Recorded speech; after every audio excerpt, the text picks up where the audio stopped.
And I know I'm going to sound like a broken record, but this is a true testament to Dad, the type of relationship he had with people, and every person had a unique, special, and different relationship with him. All my cousins called Daddy Chan Daddy, or they'd say Daddy. So a lot of people would be confused as to whose daddy they were actually speaking about, when it was in fact our daddy. I'd like to call my cousin Shan Mudlia.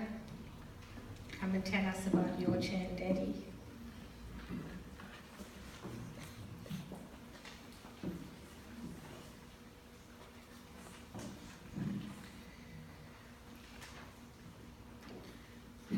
So as sad as it is and undesired as it is, everybody dies.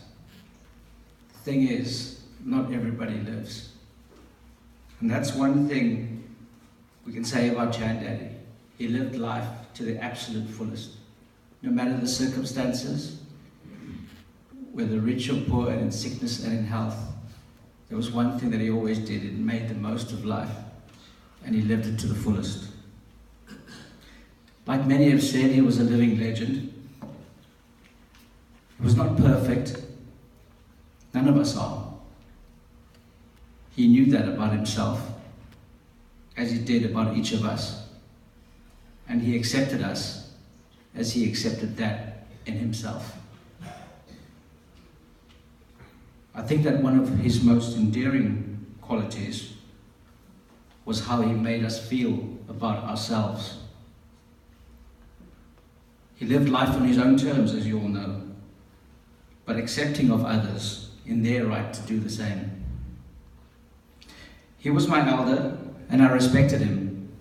But I have to say, in 46 years, I can't think of a single time that I didn't feel like an equal at the same time.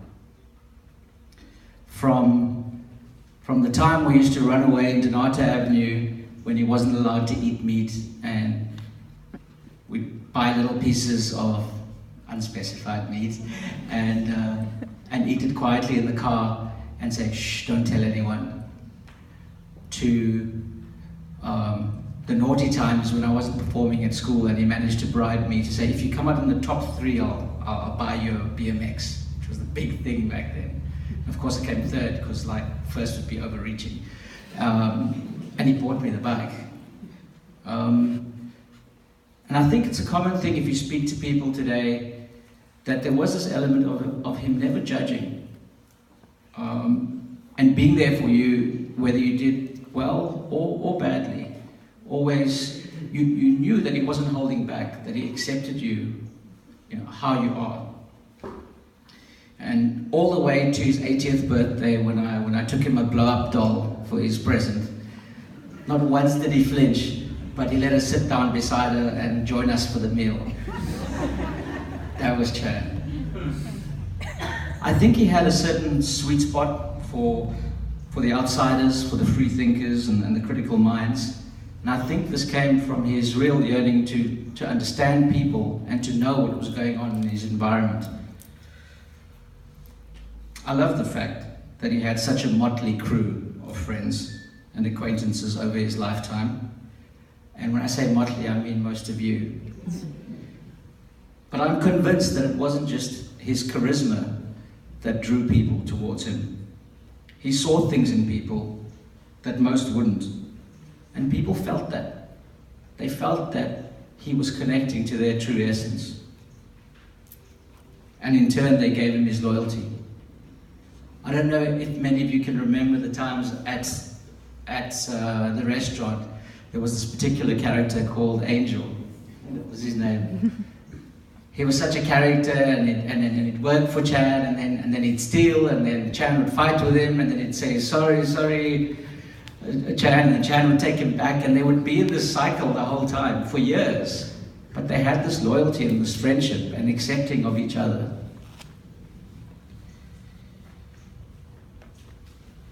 At the same time, though, I think he was, whilst being so accepting and open-minded, I think he was a very traditional person in many ways, especially when it came to family and the importance of family. You know, as we get older, most of us become more set in our ways. But for Chan, his desire to bring our family together far outweighed his desire to be right. Did any of you ever notice that any time you went to visit him, he would get straight to the point about the things that mattered most? And he would ask you almost in rapid fire, so how are you? How are you really? Not, hey, how's it? But how are you? How's the wife? How are the kids? What's going on in your life? And he would listen intently. And if things were going good, you could see that spark of pride in his eyes. You could see that flickering in his eye. And from his words, you knew he was celebrating your success as if it was his own.